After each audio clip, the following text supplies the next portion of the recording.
ക്രൂശിതനായ ഈശോയോടുള്ള പ്രാർത്ഥന.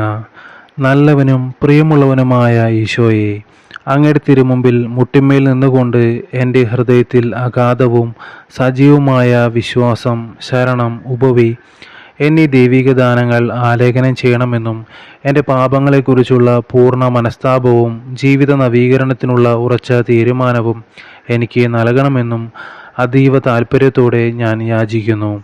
എൻ്റെ നല്ല ഈശോയെ, അങ്ങയുടെ 5 തിരുമുറിവുകളെപ്പറ്റി ധ്യാനിക്കുകയും അഗാധമായ സന്താപത്തോടും സഹാനുഭൂതിയോടും കൂടെ അവയെ വീക്ഷിക്കുകയും ചെയ്യുമ്പോൾ എൻ്റെ കൈകാലുകൾ അവർ തുളച്ചു, എൻ്റെ അസ്ഥികളെല്ലാം അവർ എണ്ണി എന്ന് അങ്ങയെക്കുറിച്ച് അങ്ങയുടെ വിലാപവാക്കുകളായി ദാവീദ് ദീർഘദർശി കാലങ്ങൾക്ക് മുമ്പ് ഉച്ചരിച്ച വാക്കുകൾ എൻ്റെ സ്മരണയിൽ ഓടിയെത്തുന്നു.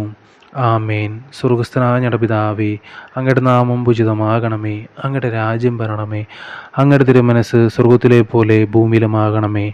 അന്നു വേണ്ടുന്ന ആഹാരം ഇന്ന് ഞങ്ങൾക്ക് തരണമേ. ഞങ്ങളോട് തെറ്റ് ചെയ്യുന്നവരോട് ഞങ്ങൾ ക്ഷമിക്കുന്നത് പോലെ ഞങ്ങളുടെ തെറ്റുകൾ ഞങ്ങളോട് ക്ഷമിക്കണമേ. ഞങ്ങളെ പ്രലോഭനങ്ങളിൽ ഉൾപ്പെടുത്തരുതേ, തിന്മയിൽ നിന്ന് ഞങ്ങൾ രക്ഷിച്ചു കൊള്ളണമേ. നന്മ നിറഞ്ഞ മറിയമേ സുസ്തി, കർത്താവ് അങ്ങയോടുകൂടെ സ്ത്രീകളിൽ അങ്ങ് അനുഗ്രഹിക്കപ്പെട്ടവളാകുന്നു. അങ്ങയുടെ ഉദരത്തിൻ്റെ ഫലമായ ഈശോ അനുഗ്രഹിക്കപ്പെട്ടവനാകുന്നു. പരിശുദ്ധ മറിയമേ തമ്പുരാൻ്റെ അമ്മേ, പാപികളായ ഞങ്ങൾക്ക് വേണ്ടി ഇപ്പോഴും ഞങ്ങളുടെ മരണസമയത്തും തമ്പുരാനോട് അപേക്ഷിച്ചു കൊള്ളണമേ. ആമേൻ.